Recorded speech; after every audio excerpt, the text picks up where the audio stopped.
Down at Westlake's got that salty smell of the air. Lungs are feeling a little bit better.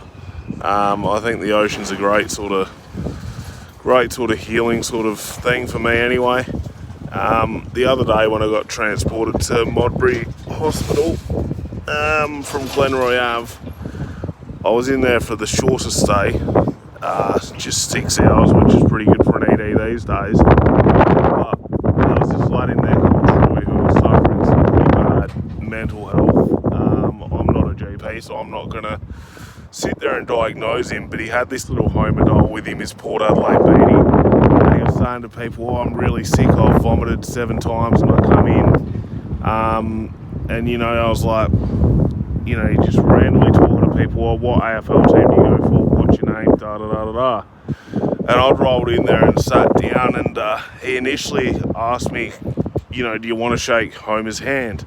Because he had this little Homodol with him, and I'd sort of concentrating on my own stuff, and sort of half thought, was that guy talking to me or someone else? So anyway, as time went on, he's 6'4", he sort of rolled over my direction. I said, hey mate, how you doing? Do you mind if I shake Homer's hand? And he's like, do you really want to? And I said, yeah mate, I fucking love The Simpsons. I said, I drank a lot of beer in my life, I sort of look like Homer.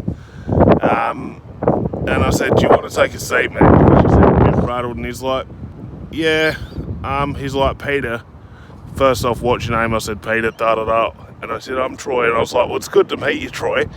Shook the lad's hand. And he goes, Peter, you've got a very, very strong grip. Do I have to shake your hand again? And I said, nah, mate, you're right. And he said, good, because my hand's really sore. And I said, Troy, do you mind doing a few Simpsons impressions for me? Anyway, he did like, I don't know, like Barney Gumble and who's another one? Homer, obviously, and a couple others. And I sat there talking to him for about 20 minutes, even though I was absolutely gassed. And a security guard come by with a couple of prisoners. And he said, Peter, I'm really scared. Are they going to take me?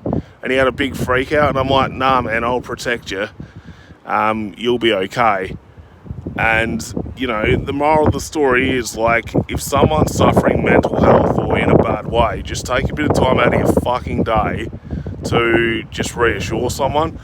My brother Justin also had a bit of a chat to him because he called me to see how I was getting on, and Justin was a big fan of his impressions. So, you know, this is a message to just be humble and fucking be kind to others. I think it's a very important way to live. Alright, we'll catch you in the next one.